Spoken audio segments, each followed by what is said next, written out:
मित्रों, मंदिर, दरगाह, बाबा, ज्योतिष, गुरु, देवी देवता आदि सभी जगहों पर भटकने के बाद भी कोई शांति और सुख नहीं मिल रहा और संकटों का जरा भी समाधान नहीं हो रहा हो, साथ ही मृत्युतुल्य कष्ट हो रहा हो, तो आप आजमाएं हमारे द्वारा बताए गए 13 ऐसे उपाय, जिन्हें करने से तुरंत ही मिलेगा आपको सभी कष्टों से छुटकारा। शास्त्रों के अनुसार इसके लिए 3 शर्तों का पालन करना जरूरी है। यदि आप शर्तों का पालन करते हैं तो ही अगले पन्नों पर जाएं। पहली शर्त यह कि किसी भी प्रकार का नशा नहीं करेंगे। दूसरी यह कि घर की स्त्रियों का पूर्ण सम्मान करेंगे। तीसरी यह कि खुद के बारे में और दूसरों के बारे में कुछ भी नकारात्मक न तो सोचेंगे और न बोलेंगे। यदि आप यह उपाय न भी करें तो अंतिम उपाय ही कर लेंगे तो 100% आपके अच्छे दिन शुरू हो जाएंगे। नंबर 1, कर्पूर जलाना। प्रतिदिन सुबह और शाम घर में संध्या वंदन के समय कर्पूर जरूर जलाएं। हिंदू धर्म में संध्या वंदन, आरती या प्रार्थना के बाद कर्पूर जलाकर उसकी आरती लेने की परंपरा है। पूजन, आरती आदि धार्मिक कार्यों में कर्पूर का विशेष महत्व बताया गया है। रात्रि में सोने से पूर्व कर्पूर जलाकर सोना तो और भी लाभदायक है। घर के वास्तु दोष को मिटाने के लिए कर्पूर का बहुत महत्व है। यदि सीढ़ियां, टॉयलेट या द्वार किसी गलत दिशा में निर्मित हो गए हैं तो सभी जगह एक से एक कर्पूर की बट्टी रख दें। वहां रखा कर्पूर चमत्कारिक रूप से वास्तु दोष को दूर कर देगा। नंबर 2, हनुमान चालीसा पढ़ना। प्रतिदिन संध्या वंदन के साथ हनुमान चालीसा पढ़ना चाहिए। संध्या वंदन घर में या मंदिर में सुबह शाम की जाती है। पवित्र भावना और शांतिपूर्वक हनुमान चालीसा पढ़ने से हनुमान जी की कृपा प्राप्त होती है, जो हमें हर तरह की जानी अनजानी, होनी अनहोनी से बचाती है। नंबर 3, धूप, दीप, चंदन, कुमकुम, अष्टगंध, जल, अगर, कर्पूर, घृत, गुड़, घी, पुष्प, फल, पंचामृत, पंचगव्य, नैवेद्य, हवन, शंख, घंटा, रंगोली, मांडना, आंगनालंकरण, तुलसी, तिलक, मौली, कलाई पर बांधे जाने वाला नाड़ा, स्वस्तिक, ओम, पीपल, आम और केले के पत्तों का हिंदू धर्म में बहुत महत्व है। भोजन करने के पूर्व कुछ मात्रा में भोजन को अग्नि को समर्पित करने से वैश्वदेव यज्ञ पूर्ण होता है। इसके अलावा गुड़ और घी की धोख, हिंदू धर्म में धूप देने और दीप जलाने का बहुत ज्यादा महत्व है। सामान्य तौर पर धूप 2 तरह से ही दी जाती है। पहला गुग्गुल कर्पूर से और दूसरा गुड़ घी मिलाकर जलते कंडे पर उसे रखा जाता है। यहाँ गुड़ घी व चावल से दी गई धूप का खास महत्व है। धूप देने के नियम: रोज धूप नहीं दे पाए तो 13, 14 और अमावस्या, 14 तथा पूर्णिमा को सुबह शाम धूप अवश्य देना चाहिए। सुबह दी जाने वाली धूप देवगणों के लिए और शाम को दी जाने वाली धूप पितरों के लिए। पितरों के लिए सिर्फ श्राद्ध पक्ष में ही धूप दें तो अच्छा रहेगा। धूप देने के पूर्व घर की सफाई कर दें। पवित्र होकर ही धूप दें। धूप ईशान कोण में ही दें। घर के सभी कमरों में धूप की सुगंध फैल जाना चाहिए। धूप देने और धूप का असर रहे तब तक किसी भी प्रकार का संगीत नहीं बजाना चाहिए। हो सके तो कम से कम बात करना चाहिए। नंबर 4, नारियल का उतारा। पानीदार एक नारियल लें और उसे अपने ऊपर से 21 बार वारें। वारने के बाद उसे किसी देवस्थान पर जाकर अग्नि में जला दें। ऐसा परिवार के जिस सदस्य पर संकट हो उसके ऊपर से वारें। उक्त उपाय किसी मंगलवार या शनिवार को करना चाहिए। 5 शनिवार ऐसा करने से जीवन में अचानक आए कष्ट से छुटकारा मिलेगा। यदि किसी सदस्य की सेहत खराब है तो उसके लिए यह उपाय उत्तम है। नंबर 5, प्रति गुरुवार को मंदिर जाएं। शिव के मंदिर में सोमवार, हनुमान के मंदिर में मंगलवार, दुर्गा के मंदिर में बुधवार, काली और लक्ष्मी के मंदिर में शुक्रवार, शनि के मंदिर में शनिवार और विष्णु के मंदिर में रविवार को जाने का उल्लेख मिलता है। गुरुवार को गुरुओं का वार माना गया है। हालांकि गुरुवार का महत्व इसलिए नहीं है कि वह गुरुओं का वार है। दरअसल रविवार की दिशा पूर्व है, किंतु गुरुवार की दिशा ईशान है। ईशान में ही सभी देवताओं का स्थान माना गया है, इसलिए जो व्यक्ति गुरुवार को मंदिर जाता है वह सभी देवताओं को प्रसन्न करता है। देवताओं के गुरु बृहस्पति हैं। हिंदू धर्म में रविवार और गुरुवार को पवित्र और सर्वश्रेष्ठ दिन माना जाता है। इस दिन मंदिर जाने का महत्व अधिक है। दोनों में गुरुवार को प्रथम माना गया है।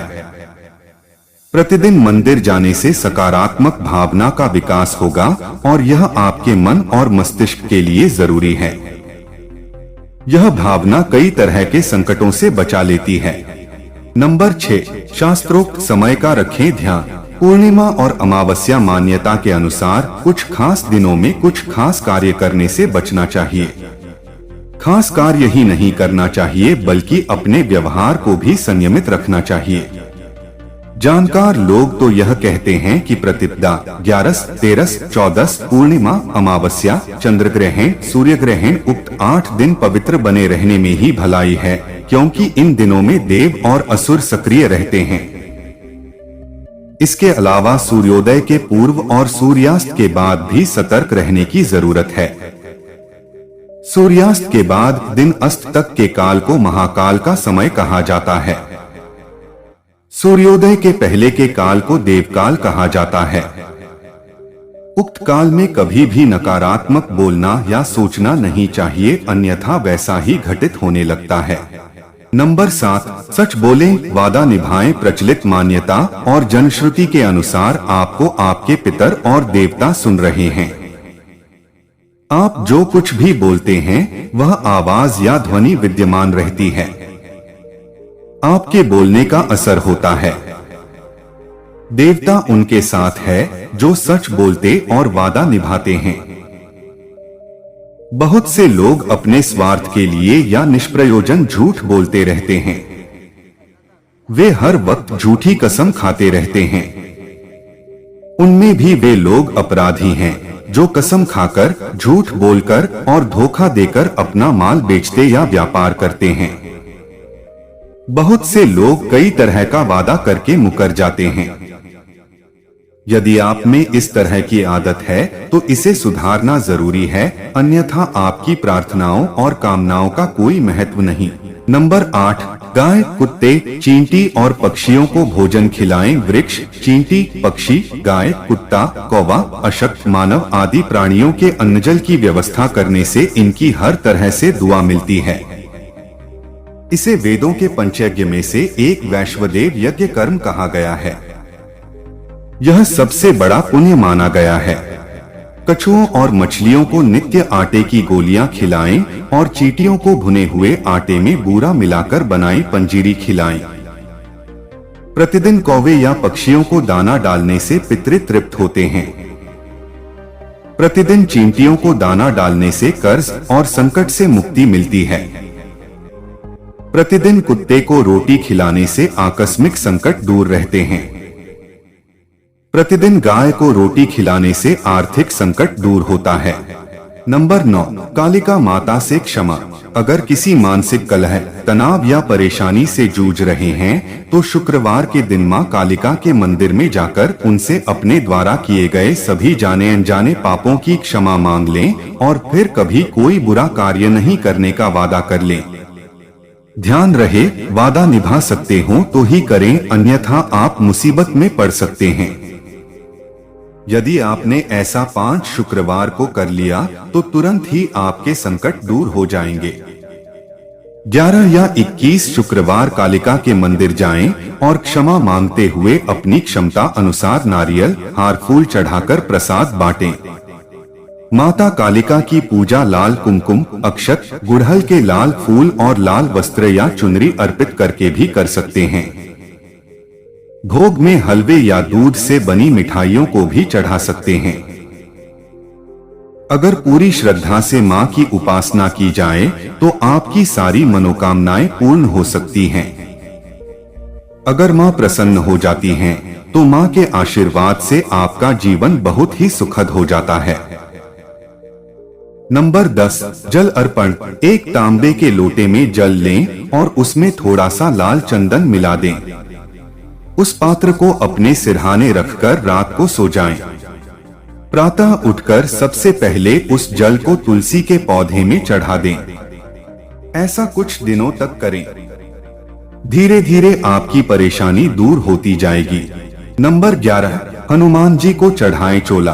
5 बार हनुमान जी को चोला चढ़ाएं तो तुरंत ही संकटों से मुक्ति मिल जाएगी। इसके अलावा प्रति मंगलवार या शनिवार को बड़ के पत्ते पर आटे का दिया जलाकर उसे हनुमान जी के मंदिर में रखाएं। ऐसा कम से कम 11 मंगलवार या शनिवार को करें। नंबर 12 छाया दान करें। शनिवार को एक कांसे की कटोरी में सरसों का तेल और सिक्का रुपया पैसा डालकर उसमें अपनी परछाई देखें और तेल मांगने वाले को दे दें या किसी शनि मंदिर में शनिवार के दिन कटोरी सहित तेल रखकर आ जाएं। यह उपाय आप कम से कम 5 शनिवार करेंगे तो आपकी शनि की पीड़ा शांत हो जाएगी और शनिदेव की कृपा शुरू हो जाएगी। नंबर 13 जब से मिलेगी संकटों से मुक्ति। सभी तरह के बुरे काम छोड़कर प्रतिदिन राम के नाम, गायत्री मंत्र या महामृत्युंजय मंत्र का जाप शुरू कर दें। ध्यान रहे इसमें से किसी एक मंत्र का जाप ही करें। कम से कम 43 दिनों तक लगातार इसका जाप सुबह और शाम नियम से करें। इस जाप का असर जब शुरू होगा तो संकट भी धीरे धीरे दूर होने लगेगा। उक्त जाप के दौरान झूठ न बोलें, तामसिक भोजन न करें और किसी भी प्रकार का नशा न करें, अन्यथा इसके बुरे परिणाम भी हो सकते हैं। राम का नाम तो आप दिन भर जप सकते हैं। कलयुग में राम के नाम से बड़ा कोई उपाय नहीं।